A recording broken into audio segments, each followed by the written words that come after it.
하나님 말씀은 구약 성경 역대하 말씀입니다. 역대하 15장 8절에서부터 15절 말씀까지 제가 봉독해 드리겠습니다. 구약 성경 역대하 15장 8절에서부터 15절입니다. 아사가 이 말 곧 선지자 오데스의 예언을 듣고 마음을 강하게 하여 가증한 물건들을 유다와 베냐민 온 땅에서 없애고 또 에브라임 산지에서 빼앗은 성읍들에서도 없애고 또 여호와의 낭실 앞에 있는 여호와의 제단을 재건하고 또 유다와 베냐민의 무리를 모으고 에브라임과 므낫세와 시므온 가운데서 나와서 저희 중에 머물러 사는 자들을 모았으니 이는 이스라엘 사람들이 아사의 하나님 여호와께서 그와 함께 하심을 보고 아사에게로 돌아오는 자가 많았음이더라.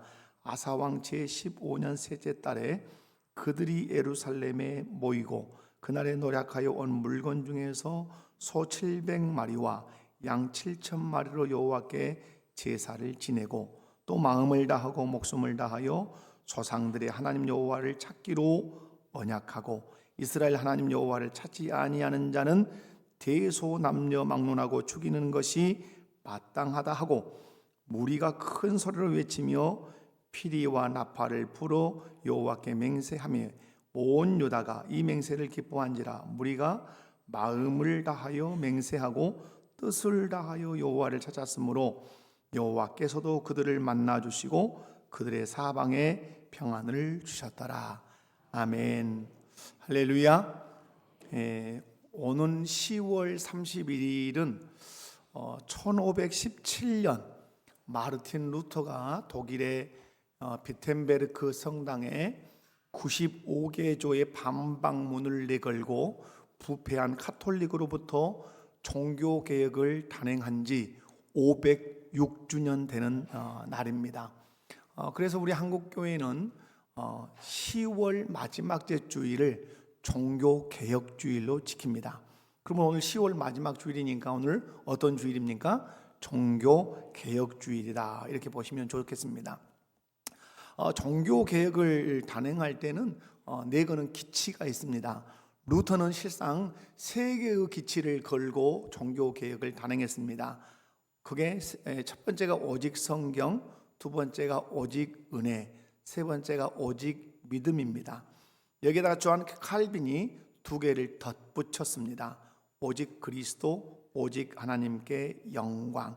그래서 우리 이제 개혁교회는, 장로교회는 종교개혁의 5대 강령 이렇게 하면 그 5개를 말합니다. 따라서 한번 해볼까요? 오직 성경, 오직 은혜, 오직 믿음, 오직 그리스도, 오직 하나님께 영광. 아멘. 자, 이 5개의 이 강령을 들고 종교개혁을 했지요. 여러분, 그러므로 우리는 이 5가지 강령을 깊이 우리 마음에 새기면서 먼저는 우리 스스로의 신앙을 개혁해 나가야 되고, 또 이 5가지 강령을 마음에 새기면서 성도들은 교회를 바르게 세워가야 될 줄로 믿습니다.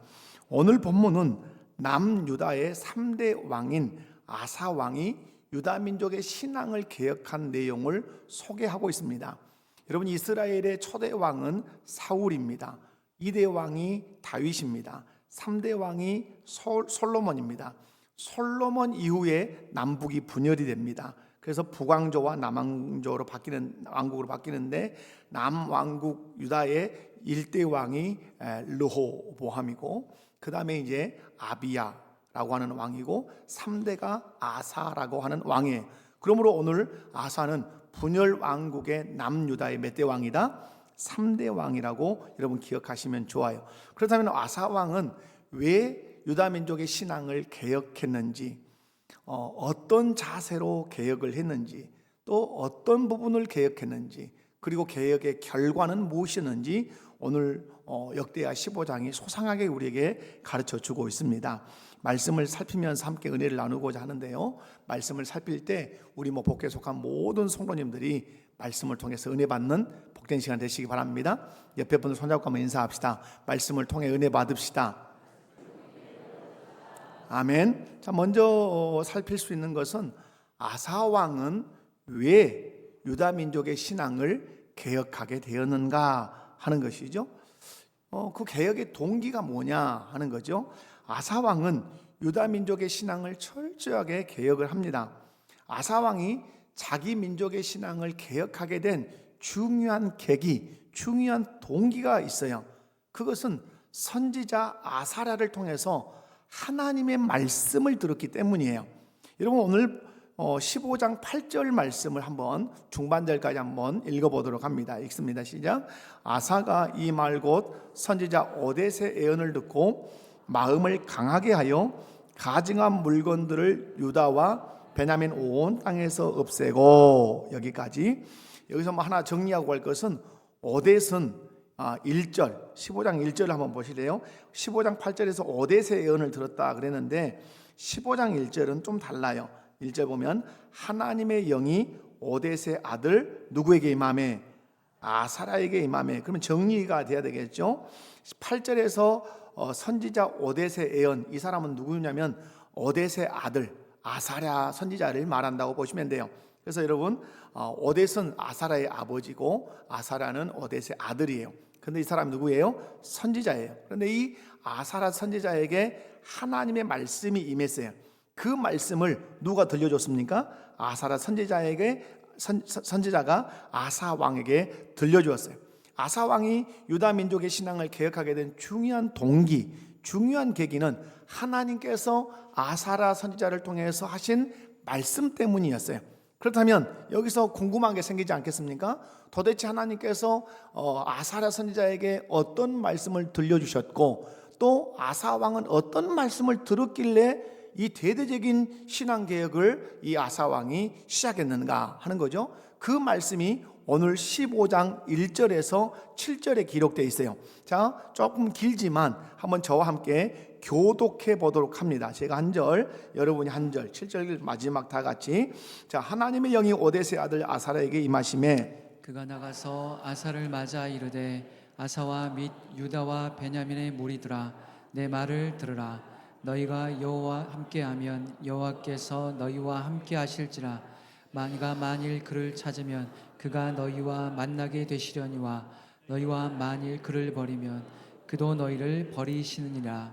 이스라엘에는 참신이 없고 가르치는 제사장도 없고 율법도 없은 지가 오래되었으나 그들이 그 환난 때에 이스라엘 하나님 여호와께로 돌아가서 찾음에 그가 그들과 만나게 되셨나니 그때에 온 땅의 모든 주민이 크게 요란하여 사람의 출입이 평안하지 못하며 이 나라와 저 나라가 서로 치고 이 성읍이 저 성읍과 또한 그러하여 피차 상한 바 되었나니 이는 하나님이 여러 가지 고난으로 요란하게 하셨음이니라. 그런즉 너희는 강하게 하라. 너희 손이 약하지 않게 하라. 너희 행위에는 상급이 있음이라 아니라. 아멘. 이 말씀을 하나님께서 아사랴 선지자에게 주셨고 아사랴 선지자는 이 말씀을 누구에게 전했습니까?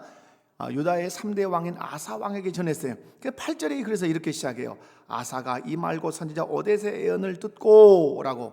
그러니까 여러분, 아사 왕이 남유다의 그 신앙 개혁을 하게 된 중요한 동기는 하나님께서 들려주신 그 말씀을 듣고 나서부터 그렇게 개혁을 시작했다. 오늘 1절에서 7절 말씀, 다시 말해서 아사랴를 통해서 들려주신 말씀을 요약하면 다른 게 아니에요. 유다 백성이 하나님과 함께하면 하나님도 그들과 함께할 것이고 하나님을 찾으면 하나님 만나주실 것이지만 만에 하나라도 유다 백성이 하나님을 버리면 하나님도 그들을 버릴 것이다.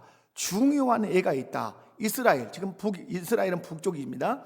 이스라엘은 참신이신 하나님을 버리고 율법을 가르치는 제사장도 없은 지 오래되었다.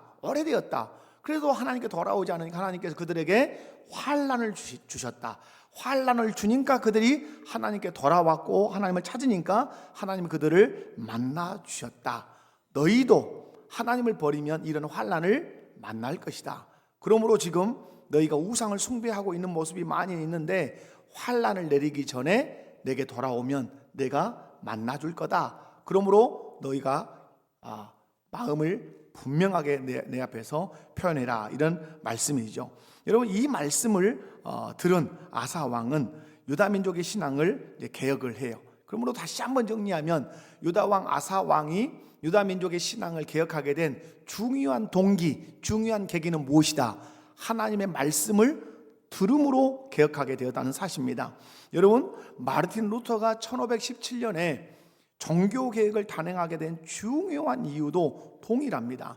하나님의 말씀을 들었기 때문이에요. 여러분, 마르틴 루터는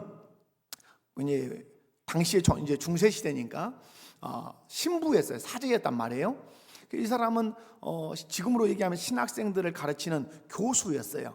근데 이 마르틴 루터가 로마서를 가르쳐야 되는 때가 있었어요. 그런 이제 과목을 맡았단 말이에요. 그래서 로마서를 가르치기 위해서 이제 이 탑을 이렇게 돌면서 로마서를 1장을 펼쳐서 읽는데, 로마서 1장을 읽으면서 하나님의 그 말씀이 자기 가슴 안에 불같이 이게 오는 걸 경험하게 되는 거예요.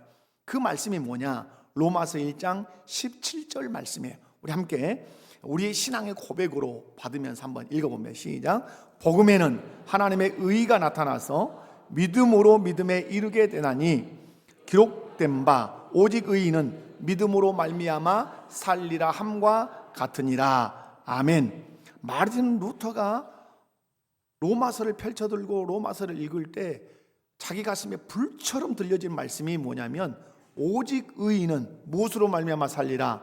믿음으로 말미암아 살리라. 루터가 살던 당시는 로마 카톨릭이 아주 지배하고 있었죠. 근데 이 로마 카톨릭은 죄를 면해 준다고 하는 면죄부를 만들어서 돈을 받고 팔았어요. 다시 말해서 우리가 파는 이 면죄부를 사서 면죄부를 가진 사람만 구원을 받을 수 있다고 로마 카톨릭은 가르쳤어요. 그러니까 사람들이 구원받기 위해서 면죄부를 샀단 말이에요. 그런데 면죄부를 판 중요한 이유는 구원을 주기 위해서 파는 게 아니라, 여러분 유럽에 가보신 분들은 유럽에 가면 우뚝우뚝 서 있는 관광 명소가 있죠. 그게 뭐죠? 성당이에요. 성당. 어마어마합니다. 그 성당을 건축하는 건축비가 부족하니까 면죄부를 만들어서 팔았던 거예요. 그러면서 교리를 바꾸는 거예요.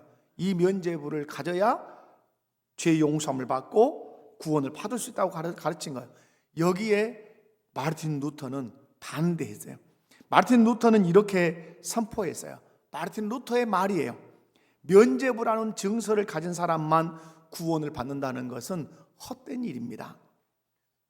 비록 면죄부를 판매하는 그 위탁자가 자기의 영혼으로 보증한다고 할지라도 헛된 일일 뿐만 아니라, 가톨릭의 수장인 교황 자신이 그 증서에 자기 영혼으로 보증을 한다 하더라도 그것은 헛된 일입니다.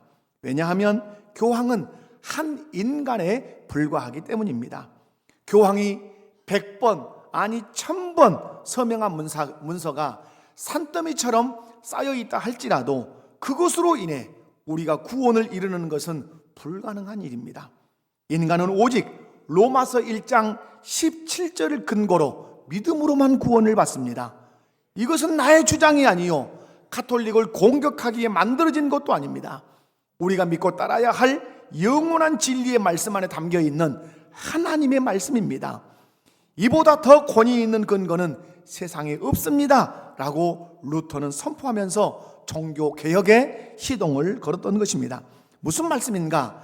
아사왕도 하나님의 말씀을 듣고 그 말씀을 붙들고 유다민족의 신앙을 개혁하기 시작했고, 루터도 로마서 1장 17절의 말씀을 들음으로 말미암아서 중세의 그 종교개혁의 기치를 들었다고 하는 사실이에요. 오늘 내 신앙을 개혁하려면 우리가 들어야 할 것이 무엇입니까? 내 신앙생활이 개혁되고 변화되려면 내가 들어야 할 것은 하나님의 말씀이에요. 우리 교회가 하나님이 원하시는 교회로 바르게 서가고 변화되기를 원한다면 우리 교회가 들어야 할 것이 무엇입니까? 사람들의 소리, 세상의 소리가 아니라 하나님의 말씀인 줄로 믿습니다. 사랑하는 성도 여러분, 요즘 여러분의 마음에 들려오는 하나님의 말씀은 무엇입니까? 변화되라고, 변화되어야 한다고, 개혁되어야 된다고 부담스럽게 들려오는 하나님의 말씀이 있냐 이 말이에요. 어떤 사람에게는 하나님의 말씀이 성경 좀 읽어라, 성경을 묵상해라 라는 말씀이 늘 부담으로 올 수 있어요. 어떤 분에게는 내가 십자가를 통해서 너를 구원했기 때문에 예배의 자리를 놓치지 마라, 모든 예배에 참석해야 되지 않느냐라는 말씀이 부담감처럼 내게 밀려올 수도 있어요. 너 주님의 몸된 교회 안에 지체 아니냐? 지체라면 주님의 몸된 교회를 세우기 위해서 너 사역해야지, 헌신해야지, 이런 말씀이 부담감 있게 내 마음에 들려질 수 있어요. 또 어떤 분에게는 너 하나님의 것으로 구별해 드려야 되지, 내가 너의 주인인 것을 네가 표현해봐 라는 말씀이 들려올 수도 있어요. 그리고 모든 성도의 사명은 전도, 선교 아니냐? 이 사명 앞에 너 순종해야지, 전도해, 선교해 라는 이 말씀이 부담스럽게 올 수 있어요. 가정에서는 너 아내를 네 몸처럼 사랑해야지, 남편에게 너 복종해야지 라고 하면서 부부에 관한 말씀이 늘 부담으로 들려오는 분도 있을 수 있어요. 그리고 어떤 사람에게는 자녀를 주의 교훈과 훈계를 양육해야 되지 왜 네 뜻대로 양육하냐 라는 말씀이 부담으로 오는 분들도 있어요. 그리고 너 예수 그리스도의 사랑을 네가 입었다면 이웃사랑을 실천해야 되지, 그 이웃사랑에 대한 말씀이 부담으로 올 수 있어요. 그리고 어떤 사람은 너 음란에서 아직도 벗어나지 못하고 있는데 너 음란함에서 벗어나야 되지, 너 거룩해야 되지 않겠냐 라는 말씀이 마음에 늘 다가올 수 있어요. 그리고 어떤 사람에게는 너 그리스도를 믿는 사람이니까 진실해야지, 거짓말하지 않아야 되지, 회사에서 사회생활할 때 정직해라, 진실해라, 이런 말씀들이 자기 자신에게 막 들려질 수 있어요. 여러분, 이런 하나님의 말씀들을 들을 때, 하나님의 말씀을 읽을 때 나의 연약한 부분을 말씀이 지적한다면 과감하게 그 말씀 앞에 무릎 꿇고 순종해서 여러분의 신앙생활을 개혁해 가시기 바랍니다. 그때 우리 인생의 변화가 있고 우리 신앙의 변화가 일어날 줄로 믿습니다. 저는 담임 목사로서 우리 목포교회 주시는 하나님의 말씀이 무엇인지 제 귀를 열고 잘 듣겠습니다. 그리고 말씀 앞에 바르게 서야 할 부분이 있다고 주께서 말씀해 주시면 과감하게 개혁하고 하나님께 돌아가도록 기도하며 실천하겠습니다. 그때 교회는 하나님이 기뻐하시는, 하나님께 영광을 돌리는 건강한 교회가 될 줄로 믿습니다. 사랑하는 성도 여러분, 개혁은 그러므로 언제나 어디서부터 출발한다? 말씀을 근거로 해서 출발하는 것이에요. 하나님의 말씀을 근거로 개혁할 때만 그것이 바른 일이라는 확신이 있고, 하나님의 말씀을 듣고 개혁할 때만 힘이 있고, 하나님의 말씀을 듣고 개혁할 때만 하나님이 일으키시는 성장과 부흥도 경험할 수 있을 줄로 믿습니다. 그래서 개혁은 언제나 말씀으로 돌아가는 거예요. 우리 장로교회를 리폼드 처치라고 그럽니다. 늘 어디로 돌아가는 교회죠? 말씀으로 돌아가는 교회. 그래서 개혁은 뭐냐? 뭔가 제도를 뜯어고치는 것이 아니라 말씀으로 돌아가서 말씀의 기준에서 우리를 살펴보고 말씀의 기준에서 어긋나는 것이 있으면 고쳐가는 것, 이것이 진정한 개혁인 줄로 믿습니다. 사랑하는 성도 여러분, 우리 한 사람 한 사람이, 그리고 우리 목포교회가 하나님의 말씀을 듣고 개혁해서 건강한 성도로, 건강한 교회로 설 수 있기를 주님의 이름으로 축원합니다. 아사왕 마르틴 루터가 왜 종교개혁을 하게 되었는가? 왜 하게 되었다고요? 하나님의 말씀을 들음으로 시작했다. 우리 신앙생활의 개혁, 우리 교회의 변화, 무엇을 들음으로? 하나님의 말씀을 들음으로 시작이 될 줄로 믿습니다. 두 번째로는, 그렇다면 이렇게 하나님의 말씀을 듣고 개혁을 해야 되겠다라는 결단을 아사도 마르틴 루터도 했어요. 그렇다면 두 번째, 개혁을 하기 위해서 아사왕이 어떤 자세를 가졌냐? 여러분, 아사왕은 오뎃의 아들로서 여러분 이 선지자 아사라를 통해서 주신 하나님의 말씀을 들었어요. 자, 그러므로 개혁을 해야 되겠구나. 우리 지금 민족이 말씀에서 많이 어긋났구나. 잘못하다가 환란이 오겠구나. 개혁하지 않으면 안 되겠구나. 이런 마음을 먹였죠. 그런데 가장 먼저 어떤 자세를 가졌는가? 여러분 8절을 보십시오. 8절을 보면 아사가 이 말고 선지자 오뎃의 예언을 듣고 그 다음에 자세를 말합니다. 어떻게 하여? 마음을 강하게 하여 라는 말이에요. 여러분, 오늘 아사 왕은 유다 민족의 신앙을 개혁하기 위해서 어떤 자세를 가졌습니까? 마음을 강하게 했어요. 신앙을 개혁하는데 그 무엇보다 중요한 자세는 자신의 마음을 강하게 하는 거예요. 일일이 들어봅시다. 여러분이 주일 성수를 했다 안 했다 했다 안 했다 갈지자를 걷는 그런 신자로 살아요. 근데 내가 52주 내가 신앙생활을 바르게 해야 되겠다고 내 스스로의 신앙생활에 개혁을 하려면 갈지자로 걷는 이 신앙생활을 철폐하기 위해서 먼저 자기 마음을 어떻게 해야 돼요? 강하게 해야 돼요. 어떤 유혹이 있어도 나는 주일은 성수한다. 이 마음을 강하게 먹어야 된단 말이에요. 왜냐하면 신앙을 개혁하는 데 있어서는 여러분 저항이 있어요. 왜 내가 바르게 살려고 하면 왜 저항이 없겠어요? 때로는 포기하고 싶은 유혹이 있어요. 마르틴 루터와 같은 사람들은 여러분 파면의 위험도 있었고 죽음의 위험도 있었어요. 때로는 뇌물의 위험도 있지 않겠어요? 그러나 이 모든 유혹들을 이기기 위해서 마음을 강하게 했던 거예요. 506년 전에 종교개혁을 단행한 루터도 마음을 강하게 하지 않았더라면 종교개혁이 있었다 없었다? 있을 수 없었어요. 종교개혁을 시작한 루터를 향해서 교황청이 이제 압박을 강하기 시작합니다. 교황청에서 교황과 카톨릭 교회를 공격한 것, 그리고 루터 자신이 지은 그 책들을 파기하는 것, 그리고 자기 주장을 철회하는 것, 이것들을 받아들이면 루터 너 용서해 주겠다 이렇게 제안을 교황청에 세웁니다. 만약 루터가 이런 제안들을 거부한다면 사제직을 파면당할 수 있어요. 면직당할 수 있어요. 그리고 죽을 수도 있어요. 왜냐하면 당시 교황은 황제를 임명할 정도로 황제 이후의 교황이 있는 그런 시대이기 때문에 그래요. 하지만 루터는 황제 앞에 서서 단호하게 말합니다. 이렇게 말했어요.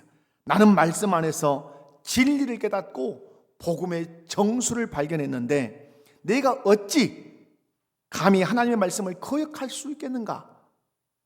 내가 여기 있다. 하나님 앞에, 말씀 앞에 내가 있다. 나는 다른 일을 할 수 없다. 그리고 하나님께 외칩니다. 기도합니다. 하나님, 나를 도와주십시오. 내가 여기 있습니다. 라고 외쳤어요. 그 결과 루터를 통해 종교개혁에 불이 붙었고 개혁된 우리 교회가 있는 것입니다. 루터가 그랬던 것처럼 아사 왕도 유다 민족의 신앙을 개혁하기 위해서 마음을 강하게 했어요. 마음을 야무지게 먹었다 이 말. 그리고 개혁을 단행했어요. 아사 왕이 유다 민족의 신앙을 바르게 개혁하기 위해서 얼마나 마음을 강하게 먹었는지 보여주는 사건이 오늘 역대하 15장에 기록이 되어 있어요. 오늘 본문 역대하 15장 16절 한번 읽어봅시다. 아사 왕이 얼마나 마음을 강하게 먹고 개혁을 단행했는지 한번 읽어보면 시작. 아사 왕의 어머니 마아가가 아세라의 가증한 목상을 만들었으므로 아사가 그의 태우의 자리를 패하고 그의 우상을 찢고 바 기드론 시내가에서 불살랐으니 아멘. 자, 여기서 마아가는 아사 왕의 어머니라고 기록됐지만 아사 왕의 어머니가 아니라 할머니예요. 그러니까 누구냐면 분열 왕국의 초대 유다 왕이 누구예요? 르호보암이에요. 그 다음에 왕이 누구예요? 아비야예요. 르호보암의 아들 아비야. 아비야에게서 난 사람이 누구예요? 아사예요. 그러므로 이 마아가는 아사의 할머니예요. 르호보암의 아내였으니까. 그렇기 때문에 여러분, 그런데 이 누가 살아있죠? 이 할머니가 지금 살아있단 말이에요. 위치가 뭐죠? 태우의 위예요. 여러분, 할머니가 태우의 위를 가지고 살아있다면 손자 아사 왕 때까지 실력 행사를 했겠어요, 안 했겠어요? 할머니가 보통 여러분 우리 사극만 보아도 할머니들이 살아계시면 어째요? 배후에서 막 이 정치력을 행사한단 말이에요. 이 아사 왕의 이 유다 가문에 엄청난 힘을 아마 행사했을 거예요. 여러분, 이런 태후의 그 위치가 아주 그 영향력을 행사하는 것이 이런 당시에는 너무 일반적이었단 말이에요. 그런데 할머니 마아가가 하나님을 버리고 아세라 목상을 만들어 우상을 숭배하자 하나님의 말씀을 들은 아사 왕은 그것을 그냥 볼 수 없었어요. 마음을 강하게 하고 할머니의 태우의 위를 폐위시켰어요. 태우의 자리에서 내려오게 만들었단 말이에요. 그리고 그 할머니가 섬겼던 아세라 목상을 도끼로 찍어서 꺼내고, 그리고 그것을 아주 가루로 만들어서 빻아서 기드론 시내가에서 불살랐어요. 여기에는 의미하는 바가 있어요. 우상을 섬기는 자는 이렇게 찍힘을 당할 것이고 이렇게 가루로 만들어 버릴 것이다 라고 하는 은유적인 메시지도 들어있어요. 아사왕은 태우의 자리에 앉아있는 할머니 마아가를 폐위시키면서까지 개혁을 했어요. 무슨 말이에요? 마음을 어떻게 먹었다? 아주 야물딱지게 강하게 먹었단 말이에요. 가장 어려운 게 뭡니까? 가장 어려운 게 혈연에서 오는 거예요. 그죠? 여러분, 아담이 누구 때문에 자빠집니까? 마누라 하와 때문에 자빠져요. 그죠? 가족 때문에 넘어진단 말이에요. 모두가. 개혁을 해도 가족 때문에 개혁이 안 돼요. 그런데 오늘 아사왕은 할머니, 얼마나 할머니 사랑받고 컸겠어요. 그죠? 저도 손자, 손녀가 와 있습니다. 얼마나 이쁜지 몰라요. 그런데 그 사랑했던 할머니의 모든 위를 폐하고 이렇게 한다. 어려운 일이죠. 그런데 아사왕은 마음을 강하게 먹었어요. 누구의 뜻을 알고, 하나님의 뜻을 알고, 하나님의 말씀을 알고 그랬어요. 사랑하는 성도 여러분, 여러분의 신앙을 바로잡아야 할 부분이 있다면 먼저 여러분이 어떤 자세를 가지셔야 되죠? 마음을 강하게 다잡으셔야 돼요. 주일 성수하는데 안 되는 사람 마음 강하게, 하나님께 드려야 할 것을 드리지 못하는 사람, 음란죄에 빠져있는 사람, 거짓말을 잘하는 사람, 하나님 주신 사명을 감당하지 않고 그냥 맞다리 갔다리 하는 사람, 여러분 마음을 강하게 먹어야 내 신앙 생활의 개혁을 할 수 있어요.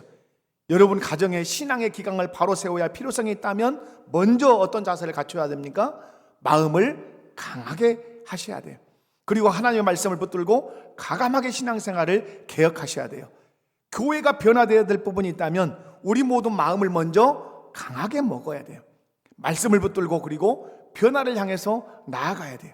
이렇게 마음을 강하게 하고 우리 자신과 우리 가정, 우리 교회가 변화를 향한 발걸음을 뗀다면 분명히 하나님께서는 성령으로 우리를 새롭게 해주실 줄로 믿습니다. 중요한 것, 우리 신앙생활을 개혁하고 우리 가정의 신앙을 개혁하고 우리 교회의 신앙을 개혁하려면 가장 중요한 태도가 뭐다? 마음을 강하게 먹는 거예요. 아픔도 있고 받아들이기 어려운 부분들도 있을 수 있어요. 그렇기 때문에 우리는 마음을 강하게 먹어야 돼요. 아멘. 마음을 강하게 먹었던 아사왕, 마음을 강하게 먹었던 마르틴 루터는 하나님의 영광을 드러내며 신앙을 개혁했다는 사실을 기억하시기 바랍니다. 그렇다면 아사왕은 세 번째 어떻게 개혁을 했을까? 자, 제가 지금 논리적으로 갑니다. 왜 개혁의 시동을 걸었는가? 하나님의 말씀을 들었기 때문이다. 어떤 자세로 개혁에 임했는가? 마음을 강하게 했다. 그러면 어떻게 세 번째 개혁을 했느냐? 자, 다 같이 여러분 오늘 8절을 함께 읽어보도록 합니다. 8절 읽습니다. 시작. 아사가 이 말 곧 선지자 오뎃의 예언을 듣고 마음을 강하게 하여 가증한 물건들을 유다와 베냐민 온 땅에서 없애고 또 에브라임 산지에서 빼앗은 성읍들에서도 없애고 또 여호와의 낭실 앞에 있는 여호와의 제단을 재건하고. 아멘. 여러분 8절에서 오늘 15절까지 여러분 눈여겨보시면서 동사들을 좀 체크해 볼 필요가 있어요. 제가 오늘 8절만 읽어드렸는데 8절에서 눈여겨볼 것이 뭐냐면 없애고 재건하고 라는 말이에요. 자, 없애고 재건하고. 아사왕은 유다 민족을 하나님 앞에 바르게 세우기 위해서 가장 먼저 뭘 했어요? 없애야 할 것들을 없앴단 말이에요. 그렇다면 아사왕이 없앤 것이 무엇일까요? 아사왕이 없앤 게 뭐죠?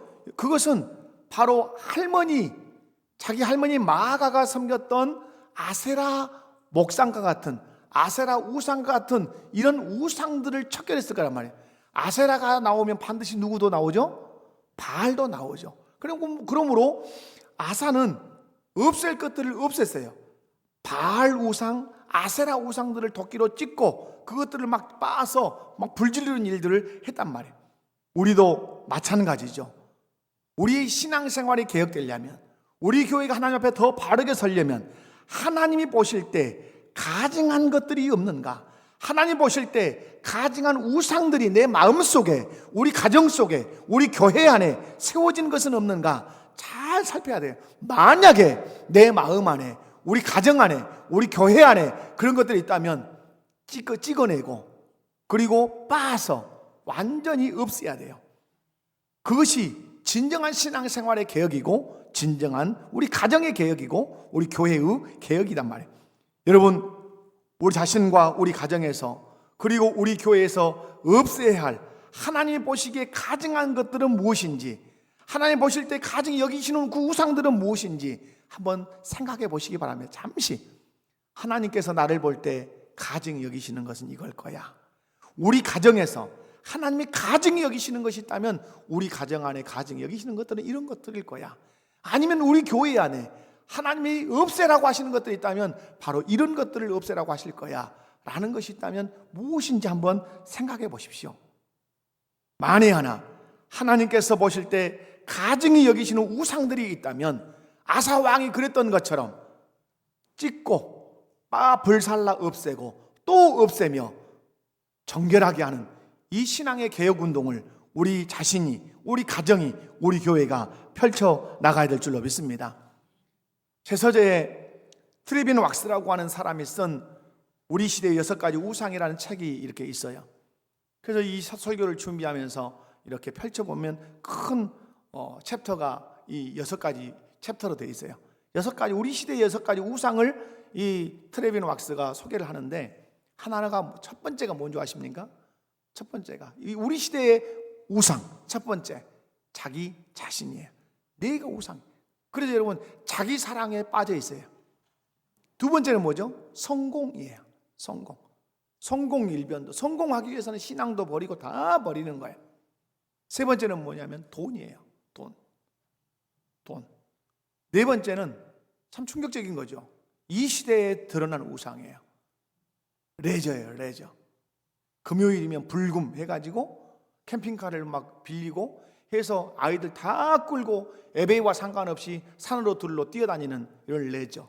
이것이 이 시대의 우상이 되어서 하나님과 원수가 되고 있어요. 또 하나는 뭐죠? 성이에요. 성. 제가 어제 그제 신문을 보면서 우리나라 이혼의 그 세대가 나이층이 40대에서 30대로 내려왔어요. 30대로 내려왔는데 이혼의 가장 큰 이유가 뭐냐? 경제적인 것인가? 자녀 양육인가? 시댁의 문제인가? 아니에요. 성 문제예요. 부부의 외도 문제예요. 남편도 외도하고 아내도 애도를 하는 거야. 그래서 외도 문제가 심각해요. 그래서 혹자들 지금 세간에 돌아다니는 말이 뭐예요? 가정을 이루고 있는 부부들이 다 애인 한 명씩 두고 산다.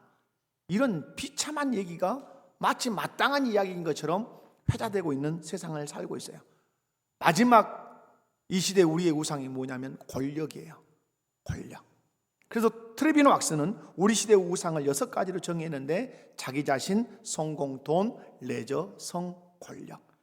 여러분, 우리는 이런 우상들이 단 한순간이라도 하나님의 자리를 우리 마음에서 차지하지 못하도록, 우리 가정에서 차지하지 못하도록, 우리 교회에서 차지하지 못하도록 날마다 말씀을 붙들고 개혁해야 될 줄로 믿습니다. 그렇다면 아사왕은 우상을 없애버리는 것으로 개혁 작업을 완료했는가? 여러분 그랬습니까? 우상을 없애는 것으로 개혁 작업을 끝냈습니까? 그렇지 않습니다. 여러분 8절에서 15절 말씀을 눈여겨보시기 바랍니다. 제가 쭉쭉 읽어가겠습니다. 아사왕은 가증한 것들을 없앤 후에 8절에 뭘 했죠? 여호와의 제단을 재건했어요. 자, 여러분 우상을 섬기니까 여호와의 제단이 무너졌을 거 아니에요? 여호와의 제단을 재건했어요. 자, 9절 10절 여호와의 제단을 다 제사를 지낼 수 있도록 재건해놓고 9절 10절 누구를 모았죠? 사람들을 모았어요. 제사를 드리도록. 그리고 11절에 사람들이 모아지니까 여호와께 그들이 뭐 했습니까? 제사를 지냈어요. 제사를 지내면서 12절에 그들이 하나님 앞에 언약해요. 어떤 언약을 하죠? 우리는 마음을 다하고 뜻을 다해서 누구만 찾기로? 여호와 하나님만 찾기로 언약을 해요. 그리고 자기들끼리 맹세를 해요. 14절 15절에 여호와를 찾지 않은 자는 어떠하기로? 죽이기로 여호와께 맹세해요. 여러분 하나님을 찾는 것은 언약하고 찾지 않는 자를 죽이는 것은 사람들이 맹세를 해요. 그러면 여러분, 아사 왕은 우상을 없애버리는 것으로 개혁 작업을 끝내는 것이 아니라 우상을 없애는 것은 개혁 작업의 시작일 뿐이었어요. 여호와의 제단을 재건하고 사람들 제단 앞으로 모아놓고 하나님께 제사를 하고, 그리고 제사를 드리면서 그들은 언약을 맺었어요. 하나님을 찾자. 찾으면 만나 주실 것이다. 여호와를 찾지 않는 자는 우리가 죽여버리자 라고 맹세했다 이 말이에요. 우리도 하나님 앞에서 바른 신앙생활을 하기로 결단했다면 하나님께서 가증히 여기시는 우상들을 철저하게 제거해야 될 줄로 믿습니다. 그리고 그 자리에 누구를 모시고? 하나님을 모시고 내 심령의 제단을 다시 재건하고, 우리 가정의 제단을 다시 재건하고, 우리 교회의 제단을, 예배의 제단을 다시 재건해서 그 앞에 사람들을 모으고 하나님께 예배하는 그 일에 집중해야 될 줄로 믿습니다. 그리고 예배 때마다 하나님만 찾고 하나님께만 예배하기로, 마음을 다하고 목숨을 다하여 예배 때마다 뭐 하기로? 언약해야 돼요. 여러분이 예배당에 와서 언약해야 돼요. 예배 드리면서 나는 누구만 찾겠습니다. 하나님만 찾겠습니다. 찾되 마음을 다하고 힘을 다하여 하나님만 찾겠다고 이 예배 시간에 언약해야 돼요. 그리고 또 하나, 하나님께 결단해야 돼요. 내가 하나님을 버리고 다른 우상을 섬긴다면 하나님 차라리 나를 죽여주십시오.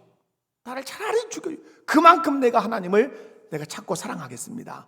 이런 결단, 이런 언약과 이런 맹세가 우리 스스로에게 언제 일어나야 된다? 예배 시간에 일어나야 돼요.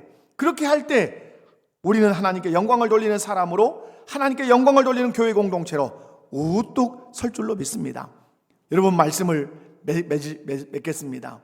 그렇다면 아사 왕이 유다 민족을 신앙개혁을 이렇게 하나님의 말씀을 듣고 개혁해야 되겠다, 그래 마음을 강하게 하고, 그리고 하나님이 가증히 여기시는 우상들을 다 척결하고 거기에 제단을 세우고 사람들을 모으고 하나님께 제사를 드리고 언약하고 맹세했어요. 이렇게 개혁한 이후에 하나님께서 이들에게 베푸신 은혜가 무엇이냐 하는 거예요. 세 가지 정도로 간략간략하게 정리할 수 있어요. 첫 번째 하나님 베푸신 은혜는 이스라엘 사람들이 아사의 하나님 여호와께서 그와 함께 하심을 보았어요. 여기 9절이에요. 여기서 이스라엘 할 때는 분열 왕국, 남과 북이 갈려졌을 때 이스라엘 하면 어디를 생각해야 돼요? 전체 이스라엘이 아니라 북쪽 이스라엘을 생각해야 돼요. 자, 북쪽 이스라엘 사람들은 여로보암 이후에 철저하게 우상만 섬겨가고 있어요. 그런데 그 북쪽 이스라엘 사람들이 아사가 통치하고 있는 남쪽 유다를 보니까 누가 함께하고 계세요? 하나님이 함께해요. 언제 하나님이 함께하기 시작했어요? 아사가 종교개혁을 단행하고 우상을 척결하고 하나님의 제단을 세우고 거기서 하나님께 제사하고 하나님만 찾기로 언약을 맺을 때 하나님이 유다 민족에게 함께 하심을 보았단 말이에요. 여러분, 오늘도 하나님은 하나님이 싫어하시는 것들을 없애고 하나님 앞에 모여서 예배하는 자들과 함께 하실 줄로 믿습니다. 그것을 사람들이 봤단 말이에요. 그게 복이에요. 두 번째로는 이스라엘 사람들이 이제 그것을 보고 어디로 와요? 아사에게로 와요. 9절에 보면 이스라엘 사람들이 아사의 하나님 여호와께서 그와 함께 하심을 보자 오미오미, 저기가 하나님이 함께 하셨다는 말은 복 주셨다는 뜻이에요. 하나님이 복 주신 걸 본단 말이에요. 그러니까 사람은 어떻게 해요? 복을 주는 곳으로 가고 싶죠. 그 북쪽 이스라엘 지파들이 남쪽 유다로 와요. 이것이 하나님께서 아브라함을 부르신 목적이며 이스라엘 국가를 세우신 목적이에요. 다시 말해서 이스라엘 국가가 하나님을 잘 섬김으로 하나님 주신 은혜와 복을 많이 받아 누려서 세상 사람들이 이스라엘을 볼 때 어떻게 저렇게 복을 받아 살 수 있는가 라고 질문하면 하나님을 섬기면 이런 복을 받는다 라고 대답하고, 그러면 우리도 하나님을 섬기면 그런 복을 받을 수 있느냐라는 질문할 때 그렇다라고 할 때 이방 사람들이 누구께로 온다? 하나님께로 나오는데 그 나아오는 모습을 어디로 들어오는 것으로? 이스라엘 나라로 들어오는 것으로 표현한다 이 말이에요. 마찬가지로 우리도 하나님을 바르게 섬기고 하나님이 싫어하는 가증한 것들을 척결하면 하나님이 우리에게 복을 주실 줄로 믿습니다. 은혜를 주실 줄로 믿습니다. 그 모습이 어디서 보이죠? 교회 안에서 보인단 말이에요. 그러면 이방 사람들이 너희는 어떻게 그런 은혜와 그런 복을 누리며 사느냐 라고 묻는다면 우리는 대답하는 거죠. 하나님을 섬길 때 하나님이 싫어하는 것들을 버리고 하나님만 섬기고 하나님께 예배하니까 하나님이 우리에게 이런 은혜를 주셨다. 그러면 이방 사람이 물어본단 말이에요. 나도 예수 믿으면, 나도 하나님 믿으면 그런 은혜와 복을 받을 수 있는가? 그럼 우리는 대답을 어떻게 하죠? 안 돼. 니네들은 안 돼. 이게 아니죠. 너희도 가능해. 그러면 그들이 어디로 들어오는 거죠? 교회로 들어온단 말이에요. 이것이 하나님이 기대하시는 제사장 나라 사명이라 이 말이에요. 오늘 교회가 어떤 사명을 가지고 있습니까? 왕 같은 제사장 사명을 가지고 있단 말이에요. 그 제사장 사명을 발휘할 수 있는 것은 하나님이 보실 때 가증한 것들을 없애고, 그리고 그곳에 여호와의 제단을 세우고 하나님께 예배하고 하나님만 찾겠다고 언약하고 하나님을 섬기지 않는 자들 척결하겠다는 그런 맹세를 할 때 하나님이 우리와 함께 하셔서 우리에게 은혜를 주시고 우리에게 복을 주신단 말이에요. 그것을 본 이방인들이 교회로 온단 말이에요. 이것을 하나님이 기대하고 계신다는 사실이에요. 마지막 하나 더 말씀을 드리면, 여호와를 찾은 유다 백성들을 하나님 만나주시고 그들에게 사방에 평안을 주셨다고 15절에 말해. 15절 말씀을 보면 뜻을 다하여 여호와를 찾았으므로 여호와께서도 그들을 만나주시고 그들의 사방에 평안을 주셨다. 아멘. 여기서 여러분 잘 기억하실 것은, 이스라엘 역사를 볼 때 하나님이 이스라엘 민족을 먼저 버리신 적이 있습니까? 없습니까? 없습니다. 항상 버릴 때는 누가 버립니까? 이스라엘 민족이 버립니다. 그러면 하나님 그들을 떠나십니다. 그리고 이스라엘 민족이 돌아오면 하나님이 그들에게 돌아오십니다. 여러분, 오늘 뜻을 다하여 이스라엘 이 유다 백성이 여호와를 찾을 때 하나님이 그들을 만나 주셨어요. 사랑하는 성도 여러분, 하나님을 찾으십시오. 그러면 하나님 만나 주실 줄로 믿습니다. 그리고 하나님께 집중해서 하나님께 예배하고 가증하고 더러운 것들을 다 제거하면 하나님이 여러분의 인생과 여러분의 삶에, 우리 교회와 여러분의 가정 가운데 하나님 평안을 주실 줄로 믿습니다. 오늘 또 하나님께서는 하나님을 사랑하고 하나님을 찾는 자들을 만나 주십니다. 그리고 그들을 보호하시고 그들에게 하나님의 평안을 주십니다. 이런 복을 누가 받을 수 있는가? 하나님의 말씀을 들었던 아사 왕처럼, 마르틴 루터처럼 하나님의 말씀을 듣고 신앙생활에 개혁을 해야 되겠다는 결단을 하되 마음을 강하게 하고 하나님이 싫어하시는 가증하는 모든 것들을 내 마음에서, 우리 가정에서, 우리 교회에서 다 없애버리고 여호와를 섬기는 그 제단을 만들어 놓고 그곳에 사람들을 모아놓고 하나님께 예배할 때 하나님이 우리에게 은혜를 주시고 우리에게 복을 주실 줄로 믿습니다. 그런 복된 우리의 모습, 은혜 받는 우리의 모습을 보고 사람들은 주께로 돌아오는 놀라운 은혜의 역사가 있을 줄로 믿습니다. 신앙생활의 개혁이 여러분의 심령 안에서, 여러분의 가정 안에서, 우리 교회 안에서 일어날 수 있기를 주님의 이름으로 축원합니다. 다 같이 자리에서 일어나십시다. 주님 다시 오실 때까지 나는 이 길을 가리라.